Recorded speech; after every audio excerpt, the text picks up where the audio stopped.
Radio activity we are going to take today here. आज radioactivity के बारे में पढ़ते हैं। क्या है ये? प्रॉपर्टीज है, सब्सटेंस है, कोई भी पदार्थ है, मैटर है। और सी, ये कुछ पदार्थ हैं हायर एटॉमिक वेट के। इनमें से कुछ किरणें स्पॉन्टेनियस स्वतः चमक निकलती है और स्वतः ये किरणें अपने आप बिना किसी टेम्परेचर, प्रेशर या कुछ किए हुए ये मटेरियल रखे हुए हैं, जहाँ ये खाने हैं, जहाँ माइंस हैं, जहाँ देखते हैं रेडियो एक्टिव सब्सटेंस हैं, पदार्थ हैं, किसी कमरे में भी रखे हैं, तो वो स्वतः माने स्वयं स्पॉन्टेनियस एमिशन। ध्यान दीजिएगा, रेडियो एक्टिव में दो बातें हैं, spontaneous emission, that is what, स्वतः एकाएक अपने आप कुछ ऐसे चमक दिखती हैं। स्टार्टिंग में दो बातें थी कि कुछ पदार्थ ऐसे हैं जिनको देखने से ये लगता है उसमें से स्वतः कुछ चमक पैदा होती रहती है बिना कुछ किए हुए। तो उसको हेनरी बेकलर एक साइंटिस्ट थे, बेकुलर 1896 में उन्होंने देखा स्पॉन्टेनियस इमिशन ऑफ पार्टिकल्स। कुछ कण निकलती हैं, कुछ शाइनिंग निकलती है, कुछ चमक निकलती है एकाएक अपने आप, राइट।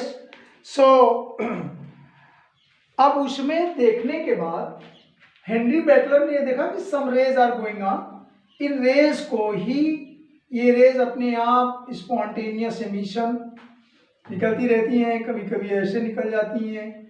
तो ये तो बाद की बात है, अल्फा बीटा पार्टिकल या अल्फा बीटा गामा पार्टिकल दिया जाएगा, but it will somewhat later on, कुछ देर बाद एक्सपेरिमेंट होगा। ये एक्सपेरिमेंट किसी और ने किया होगा, बट अभी स्टार्टिंग में क्या है, कुछ पदार्थ हैं और उन पदार्थ का अभी कोई डिस्क्रिप्शन नहीं है, लेकिन ये है कुछ ऐसे हैवी एटॉमिक वेट के। ध्यान देखिए, एटॉमिक नंबर ज़्यादा रहेगा, एटॉमिक वेट ज़्यादा रहेंगे, लेकिन नंबर से वेट बहुत ज़्यादा डिफरेंस होगा। ज़्यादातर होता क्या है, आपने एटॉमिक वेट अगर पोटेशियम सोडियम का देखा तो जैसे कैल्शियम का एटॉमिक वेट देखा और नंबर 20 तो इधर 40, लगभग डबल होता है ना। तो इसमें क्या होता है, इलेक्ट्रॉन का नंबर या प्रोटॉन का नंबर 20 हो जाता है और इसमें न्यूट्रॉन निकालेंगे तो भी 40 - 20 करके 20 है।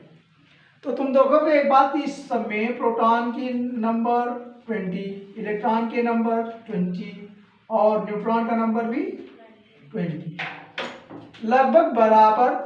प्रोटॉन इलेक्ट्रॉन की बात छोड़ दें, इलेक्ट्रॉन को अगर हम ना ध्यान दें, केवल प्रोटॉन और न्यूट्रॉन दैट इज न्यूक्लियाई को अगर हम देखें तो उसमें क्या चीजें होती हैं, नंबर ऑफ न्यूट्रॉन और नंबर ऑफ प्रोटॉन ओनली। तो न्यूट्रॉन प्रोटॉन के नंबर जब लगभग बराबर होते हैं, जैसे 20 है तो 20, 18 है 18 है, या 18 का 19 हो गया, न्यूट्रॉन का नंबर चलेगा। लेकिन जब न्यूट्रॉन और प्रोटॉन, इलेक्ट्रॉन की बात नहीं कर रहे हैं, इलेक्ट्रॉन का न्यूक्लियस का फेनोमेना नहीं है, ये जो चैप्टर पढ़ने चल रहे हैं ये somewhat related to nuclear physics. Nuclear physics में भी ये आपको मिलने वाला है। नाभिक की बात कर रहे हैं, नाभिक की बात जानना चाहते हैं, न्यूक्लियस के बारे में जान रहे हैं, तो ये केमिस्ट्री में भी एज वेल एज फिजिक्स में भी है।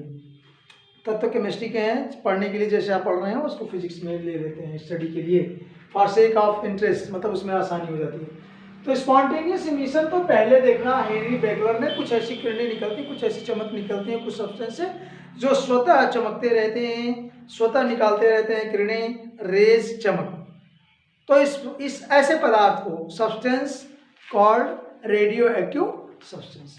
तो हमने कुछ रेडियो एक्टिव सब्सटेंस के यहाँ नाम लिख दिए हैं, वो आपको समझाने के लिए। जैसे बाद में देखा गया कि लेड का एटॉमिक वेट होता है 207 और इसका नंबर है 82।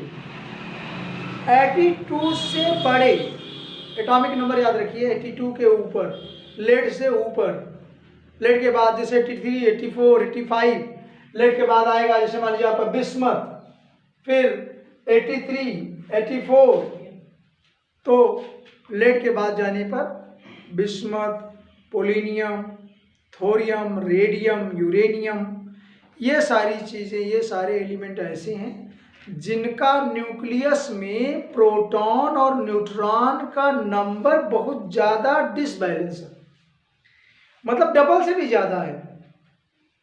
जैसे न्यूट्रॉन किसी में होना चाहिए क्या, लगभग बराबर या एक दो ज़्यादा फॉर स्टेबिलिटी, तब तो ये न्यूक्लियस स्टेबल होगा। कोई न्यूक्लियस है इसमें नंबर ऑफ प्रोटॉन और न्यूट्रॉन अगर इक्वल हैं या थोड़े ज़्यादा हैं न्यूट्रॉन 2-4, लेकिन ऐसे केस में जरा देखिए, लेड में देख लीजिए 82 और 207 में कितने का अंतर है, 2207 माइनस 82, कितना अंतर आएगा, 1, कितना आएगा जी, 5 और 10, कितना आएगा क्या, 125, 125 का अंतर है। मतलब नंबर ऑफ प्रोटॉन तो कितने हैं, एटॉमिक नंबर के बराबर, कितना, 82, और न्यूट्रॉन कितने हो गए, माइनस किया, कितने हो गए, मतलब 82 का दुगना करें ना तो लगभग 1.5 गुना से भी ज्यादा, बहुत ज्यादा, 80 82 का 83 84 होता चलेगा, लेकिन अब इसका डिफरेंस बहुत ज्यादा हो रहा है न्यूक्लियस में।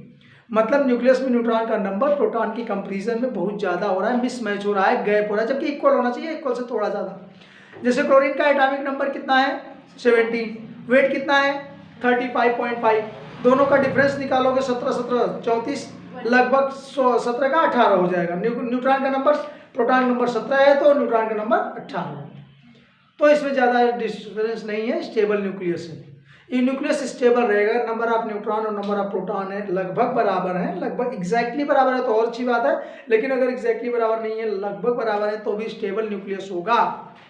लेकिन अगर नंबर ऑफ न्यूट्रॉन बहुत ज़्यादा हो गए प्रोटॉन से, तो प्रॉब्लम क्या आती है, न्यूक्लियस अनस्टेबल हो जाता है, और ऐसी कंडीशन में न्यूक्लियस स्टेबिलिटी गेन करने तक, लगभग बराबर करने तक ज़्यादातर न्यूक्लियस को बाहर कर देता है इन फॉर्म ऑफ रेज, किरणों के रूप में न्यूट्रॉन को चेंज करके, कभी प्रोटॉन को न्यूट्रॉन में चेंज कर, न्यूक्लियर आपने पढ़ा है ना, इंटरचेंजिंग, आपको मैंने सब एटॉमिक पार्टिकल भी पढ़ाया है, न्यूट्रिनो, पाई मेजान, मेजान, ये सब पढ़ा है न्यूक्लियर में। तो वो सारी चीज़ें एक दूसरे में परिवर्तित होकर के न्यूट्रॉन्स को बराबर करने की कोशिश करता है। जो नंबर ऑफ न्यूट्रॉन्स मिसमैच हो गए, जैसे अब आपने देखा हमारे पास यूरेनियम है, यूरेनियम में अगर आप हम देख लें 92 और 238, बहुत ध्यान से समझिएगा, वेरी इंटरेस्टिंग, वेरी इंपॉर्टेंट। तो कितने का डिफरेंस आ रहा है, 92 230, अगर आपको इसको डिफरेंस दिखा देंगे तो कितना आ जाएगा, 614। देखो नंबर ऑफ प्रोटॉन तो 92 हो गया और न्यूट्रॉन कितना हो गया, 146, 90 से बहुत ज्यादा, 92 से बहुत ज्यादा है ना, 146। तो इतना जो नंबर ऑफ न्यूट्रॉन ज्यादा हो गया प्रोटॉन से, उसको बैलेंस करना पड़ेगा न्यूक्लियस में। जब तक वो बैलेंस नहीं रहेगा, ये न्यूक्लियस स्टेबल नहीं रहेगा, अस्थायी रहेगा, और उसमें से स्वतः, मतलब जो ज़्यादा है वो फालतू, जैसे आप खाना वाना ज़्यादा खा लीजिए, वोमिटिंग चालू हो जाएगी, मतलब वो स्टेबल लाने तक के लिए, नंबर ऑफ न्यूट्रॉन्स को स्टेबल लाने के लिए, लगभग बराबर लाने तक के कंडीशन में वो क्या करेगा, स्पॉन्टेनियस एमिशन, स्वतः एमिशन करेगा, किसका, किरणों का, रेज का, कण का, और वो जब तक करता रहेगा जब तक कि वो न्यूक्लियस स्टेबल ना हो। तो ये जो एक्स्ट्रा है, इसको बैलेंस करने तक की जो प्रॉपर्टीज है सब्सटेंस की, वो रेडियो एक्टिविटी कहलाती है। तो हमने कहा, अब हम कहते हैं रेडियो एक्टिव की डेफिनेशन में, तो ये क्या है, एक न्यूक्लियर फिनोमिनन है। क्या है, न्यूक्लियस के अंदर की बात है, बाहर की नहीं, ऑर्बिट की नहीं। तो this is what radio activity is a nuclear phenomenon ना, और इसमें होता है क्या, इन विच स्पॉन्टेनियस एमिशन ऑफ पार्टिकल्स, इसमें अंदर क्या होता है, इन विच स्पॉन्टेनियस एमिशन ऑफ पार्टिकल्स, या समटाइम इसको आप रेज लिखिए, पार्टिकल और रेज का स्पॉन्टेनियस एमिशन हो रहा है, स्वतः किरणें निकल रही हैं। तो this phenomenon is known as radioactivity, और जो सब्सटेंस है उस पदार्थ को रेडियो एक्टिव पदार्थ कहते हैं। लेकिन अब इसमें बाद में रदरफोर्ड ने एक्सपेरिमेंट किया, तो ये एक्सपेरिमेंट गिवन बाय रदरफोर्ड, देखो मैं आपको क्लियर कर देता हूँ। हेनरी बेकलर ने केवल चमक देखी, कुछ निकल रहा है, कुछ चमक रहा है और उसको टेस्ट करना है, अभी टेस्ट नहीं हुआ है, अल्फा बीटा गामा रेस का नाम नहीं आया है, लेकिन तब तक वो हेनरी बेकलर ये तीनों सभी कणों को जो बिना उसका प्रॉपर्टी जाने हुए कलेक्टिवली उन्होंने पहले देखा, इसलिए उसका किरणों का नाम कलेक्टिवली अल्फा बीटा अलग कहेंगे तो नहीं, जब पूरा झुंड निकल रहा है, जब मालूम नहीं कौन अल्फा है कौन बीटा है कौन गामा है, अलग अलग डिफ्रेंसिएशन नहीं हुआ, तो ऐसी किरणों को बेकलर ने पहला देखा, इसलिए उसका नाम दे दिया बेकलर रेज। लेकिन बाद में उसका एक्सपेरिमेंट करके अल्फा बीटा गामा कंप्लीटली नाम दिया गया। तो कभी आप कहते हैं spontaneous emission of particles and rays और कभी कहते हैं spontaneous emission of alpha beta gamma rays. तो अल्फा बीटा उसमें से रेज नहीं है, केवल गामा रेज है, अल्फा बीटा तो पार्टिकल है, कौन है, रेज कुछ और है, तो उसको इकट्ठे कह देते हैं alpha beta gamma raise, but उसमें से कुछ दो तो कण है, बाकी एक रेज है। तो शुरू में तो पता नहीं था कौन कण है कौन रेज है, उसको स्टार्टिंग में कह दिया बेकलर रेज। और बाद में पोलोनियम और यूरेनियम से एक साइंटिस्ट थी रेडियो एक्टिविटी को, मैडम क्यूरी, ये प्रॉपर्टीज को ज़्यादा स्टडी किया, एक मैडम और इनके हस्बैंड, वाइफ एंड हस्बैंड है, madam and Pierre Curie, husband है उनके क्यूरी। आप सोचेंगे कि ये लोग ऐसे लगे इनके पेरेंट्स भी बहुत पहले इस पर स्टडी कर रहे थे, जैसे आपके घर में जो काम होता रहता है उस पर लोग काम करते रहते हैं। तो ये साइंटिस्ट क्यूरी का नाम आता है रेडियो एक्टिविटी की ज़्यादा स्टडी करने में। यूरेनियम पर बहुत उन्होंने प्रैक्टिस एक्सपेरिमेंट किया, ट्रांस यूरेनियम के एलिमेंट्स निकाले, क्योंकि यूरेनियम के बाद के जितने एलिमेंट आए हैं, यूरेनियम के बाद 92 के बाद में एफ ब्लॉक की स्टडी में जाएंगे, उसमें देखेंगे जो 92 के बाद एलिमेंट खोजे उसको ट्रांस यूरेनिक भी कहेंगे। कहने का मतलब ये यूरेनियम से कन्वर्जन करके बनाए गए हैं, वो खुदे खोजे नहीं गए हैं और उसमें साइंटिस्ट लग के उसको ट्रांस यूरेनिक तो कहते हैं। वो आप पीरियोडिक टेबल या एफ ब्लॉक की प्रॉपर्टीज में पढ़ेंगे। तो हमने कुछ देखा कि इसमें पी ब्लॉक का भी है, पी ब्लॉक का एलिमेंट है, इसमें देखो रेडियम जो है आपका एस ब्लॉक का अंतिम तत्व है। सेकेंड टेबल में एस ब्लॉक का सेकेंड ग्रुप जब पढ़ेंगे, पहला दूसरा, दूसरे में लास्ट में रेडियम आता है ना, तो वो भी क्या है, रेडियो एक्टिव है। तो इस तरह से आप देखेंगे तो एस ब्लॉक का भी एक एलिमेंट है, तो उधर ज़्यादातर पी, कुछ डी और एफ, मोस्टली एफ ब्लॉक के एलिमेंट्स होते हैं रेडियो एक्टिव, एक एटलीस्ट भी होते हैं डी ब्लॉक एफ ब्लॉक। लेकिन हम आपको केवल क्या करने चल रहे हैं, रेडियो एक्टिविटी क्या है, this is nothing else but spontaneous emission of rays or particles in the form of alpha beta gamma rays कह सकते हैं, is a nuclear phenomenon, nuclear phenomenon है और ये रेडियो एक्टिविटी है। ऐसा क्यों होता है, रीज़न है, ऐसा खुद नहीं होता तो उसका कारण है, इसके लिए रेडियो एक्टिविटी। तो कारण मेन रीज़न क्या है, instability of nucleus, nucleus unstable है। क्यों अनस्टेबल है, क्यों अनस्टेबल है, एनीबडी, क्योंकि number of neutrons is more than somewhat more than, और इतना मोर अनलिमिटेड मोर, वो थोड़ा सा लिमिट में नहीं है, और उसके लिए ये अपने स्वतः घटना होती है, बैलेंस करता है नेचुरल सिस्टम, इजंट इट, और this is what so called radio activity.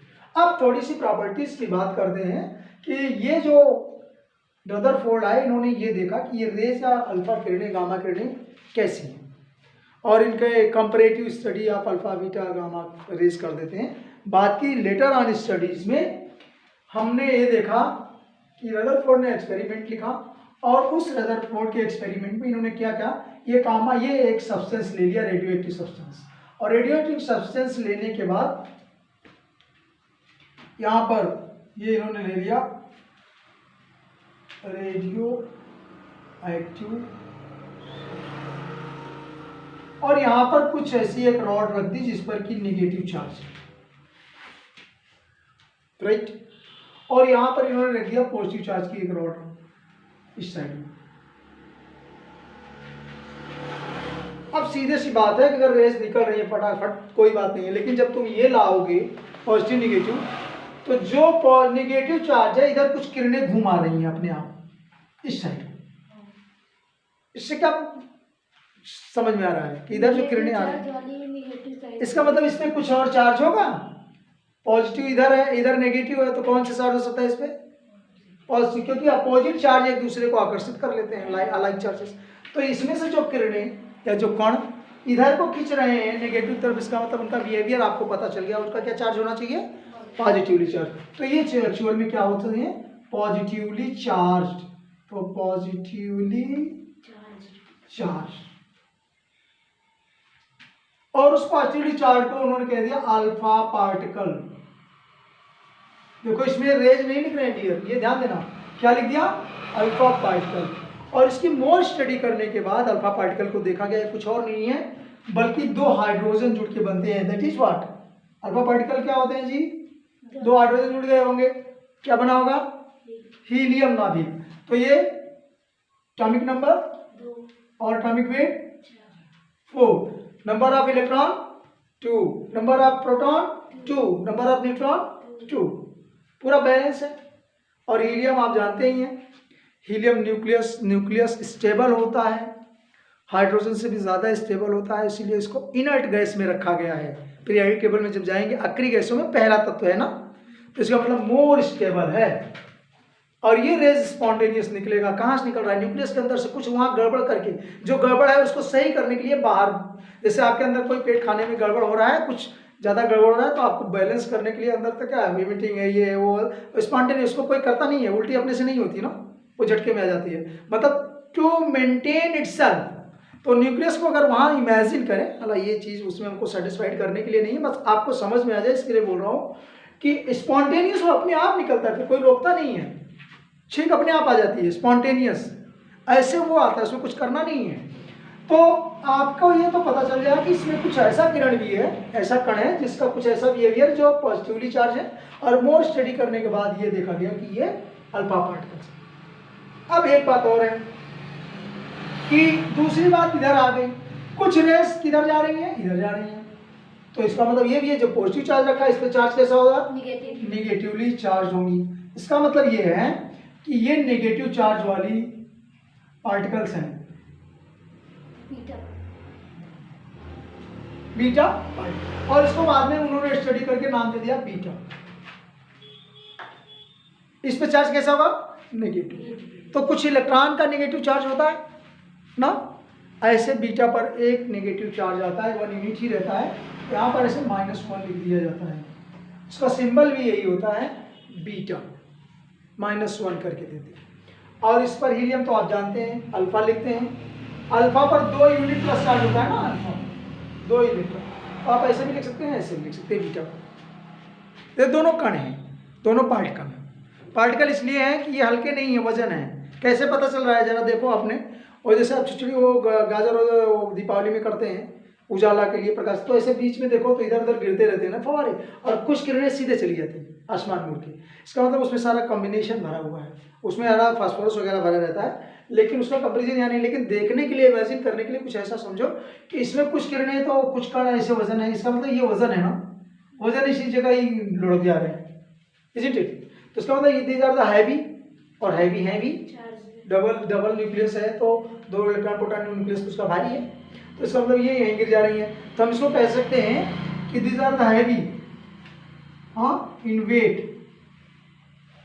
Heavier than. किससे हैवी हो सकता है, देखो हैवी है, किससे हैवी है, ये थोड़ा ऊपर जाके निकल रही है, इधर की रेस जो है क्या है, थोड़ा ऊपर जाके मुड़ रही है, आप ध्यान दें, इजंट इट। तो ये हैवी है देन बीटा, नेगेटिव चार्ज, तो these are the heavier than beta particle, isn't it. तो बीटा से है कि, अच्छा ये क्या है, ये सीधे निकल जा रही है, सबसे हल्की है, न्यूट्रल चार्ज है, चार्ज भी कैसा है, न इधर बुझो नहीं इधर, तो न्यूट्रल चार्ज ना।